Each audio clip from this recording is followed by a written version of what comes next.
इस समय कोरोना की महामारी से लड़ रहा है और हम सब के लिए बड़ा एक मुश्किल का ये समय है। हमारे चिकित्साकर्मी हैं, आशा वर्कर्स हैं, आंगनवाड़ी वर्कर्स हैं, टीचर्स हैं, पुलिसकर्मी हैं, सैनिटेशन वर्कर्स हैं, सारी प्रशासनिक मशीनरी है, वो अपनी जान जोखिम में डाल करके कोरोना की इस लड़ाई में हम सब मिलकर के आगे बढ़ रहे हैं ताकि आम जनता की जान की सुरक्षा की जा सके। ऐसे में इस दौरान में देखा गया है, इस पूरी महामारी के दौरान, इस लड़ाई के दौरान ये पाया गया है कि कुछ मीडिया के, सोशल मीडिया के विभिन्न प्लेटफॉर्म्स जो कि यूट्यूब के ज़रिए, इंस्टाग्राम के ज़रिए, ट्विटर, फेसबुक, लिंक्डइन, व्हाट्सएप, इनके ज़रिए एक्टिव होते हैं, या टेलीग्राम के ज़रिए, पब्लिक और कोई एप्लीकेशंस हैं, चाहे प्रत्यक्ष और अप्रत्यक्ष रूप से कोरोना की जो खबरें हैं उनको कवर करते हैं। और ये सारी जो सोशल मीडिया की जर्नलिस्टिक एक्टिविटी है, ये कहीं ना कहीं अनरेगुलेटेड है, अनएक्रेडिटेड है। इसका कहीं भी रेगुलेशन या इसका एक्रेडिशन जो है वो संबंधित अथॉरिटी के साथ नहीं है। तो कुछ केसेस में हमने ये पाया है कि सही सूचना लोगों तक ना पहुंचाने की वजह से कई लोगों के मनोबल पे इस पे गलत प्रभाव पड़ता है। कई लोगों को गलत सूचना की वजह से उनके दिमाग में, मस्तिष्क में कई तरह की भ्रांतियां भी डेवलप हो जाती हैं। माननीय उच्चतम न्यायालय ने, सुप्रीम कोर्ट ने उनकी रिट पिटीशन 468 ऑफ 2020 एवं 469 ऑफ 2020 में इस बात का विशेष रूप से जिक्र किया है कि जो इल इन्फॉर्मेशन है, जो गलत सूचना है, वो कहीं ना कहीं लोगों की मेंटल हेल्थ पे को भी इफेक्ट करती है और जो हमारे कोरोना वॉरियर्स हैं, जो हमारे हेल्थ वर्कर्स हैं, पुलिसकर्मी हैं, सैनिटेशन वर्कर्स हैं, उनके मनोबल को भी प्रभावित करती है। इस प्रकार की फेक और इनएक्यूरेट रिपोर्टिंग से समाज में उत्तेजना फैल सकती है, जिसके बड़े ही घातक परिणाम हो सकते हैं और समाज में अननेसेसरी पैनिक भी फैल सकता है। मैं इसमें विशेष रूप से जो आपदा प्रबंधन अधिनियम 2005 है, उसकी धारा 54 का उल्लेख करना चाहूँगा, जिसमें स्पष्ट रूप से बताया गया है कि किसी भी आपदा के समय अगर कोई भ्रामक सूचना समाज में फैलाता है तो वो एक कानूनन जुर्म है और 1 वर्ष तक की कारावास एवं जुर्माना उसमें किया जा सकता है। करनाल जिले में भी ये देखने में आया है कि कुछ अनरेगुलेटेड सोशल मीडिया प्लेटफॉर्म्स उन्होंने इस तरह की भ्रामक एवं गलत जानकारी लोगों में प्रसारित की है, जिससे ना केवल जो कोरोना से अफेक्टेड लोग हैं, जैसे उदाहरण के तौर पे जो कोरोना से अफेक्टेड लोग हैं उनकी आइडेंटिटीज डिस्क्लोज की गई हैं, जिससे उनके मनोबल पर बुरा प्रभाव पड़ा है, जिनसे उनकी मेंटल हेल्थ पे गलत असर पड़ा है, उनके परिवारजनों को भी इसमें शर्मिंदगी उठानी पड़ी है।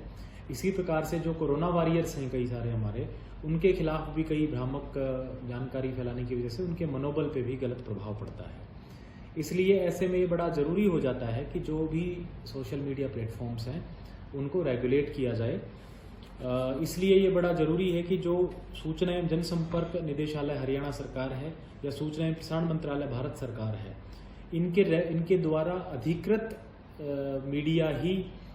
खबरों का संचालन करे, न्यूज़ का संचालन करे। जो अनऑथराइज्ड सोशल मीडिया प्लेटफॉर्म्स हैं उनको बंद किया जाए। इसी कड़ी में जिला प्रशासन करनाल ने एक महत्वपूर्ण फैसला लिया है और इसलिए हमने सोचा है कि जिलाधीश होने के नाते और जिला आपदा प्रबंधन प्राधिकरण है, जो डिस्ट्रिक्ट डिजास्टर मैनेजमेंट अथॉरिटी है, उसका अध्यक्ष होने के नाते मैं इस प्रकार के जितने भी न्यूज़ चैनल्स हैं हमारे, जो सोशल मीडिया प्लेटफॉर्म पे जैसे यूट्यूब पे, फेसबुक पे, इंस्टाग्राम पे, ट्विटर पे, लिंक्डइन पे, व्हाट्सएप पे, टेलीग्राम पे या अन्य किसी भी ऐप पे चलते हैं, उनको तत्काल प्रभाव से 15 दिन के लिए प्रतिबंधित करने का फैसला लिया गया है। ये जो प्रतिबंध है, ये जो कार्रवाई है, ये तत्काल प्रभाव से लागू होगी और 15 दिन यानी 24 जुलाई की मध्य रात्रि 12 बजे तक लागू रहेगी। उसके बाद उस समय निर्णय लिया जाएगा कि इस प्रतिबंध को आगे बढ़ाया जाना है या उस समय तक ही इसको रखना है। अगर कोई भी इसकी वायलेशन करता है, कोई भी सोशल मीडिया प्लेटफॉर्म जो कि अनरेगुलेटेड है और वो इन नियमों की वायलेशन करता है, तो संबंधित नियमों के तहत उनके खिलाफ कार्रवाई भी की जाएगी। इस पूरी गतिविधि को रेगुलेट करने के लिए हमने एक रेगुलेटरी कमेटी बनाई है सिटी मजिस्ट्रेट की अध्यक्षता में, जो कि इन सभी जो हमारे प्लेटफॉर्म्स हैं, Facebook, Twitter, WhatsApp, Telegram, LinkedIn, जो भी प्लेटफॉर्म्स हैं जितने भी हैं, उन सब पे अपनी नज़र रखेगी। और अगर कोई भी सोशल मीडिया ग्रुप या इंडिविजुअल जो अनरेगुलेटेड है, जो भारत सरकार और हरियाणा सरकार से एग्रीगेटेड नहीं है, वो कोई भी सूचना जारी करता हुआ पाया गया तो उसके खिलाफ फिर इस आदेश की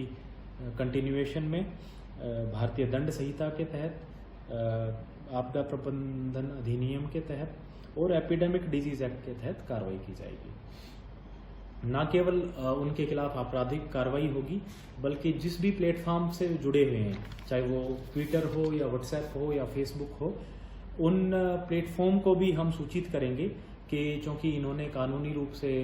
उल्लंघन किया है, इसलिए इनके अकाउंट को डिलीट और रिमूव किया जाए। तो उन प्लेटफॉर्म को भी लिखा जाएगा, साथ ही साथ आपराधिक कानूनी कार्रवाई भी की जाएगी।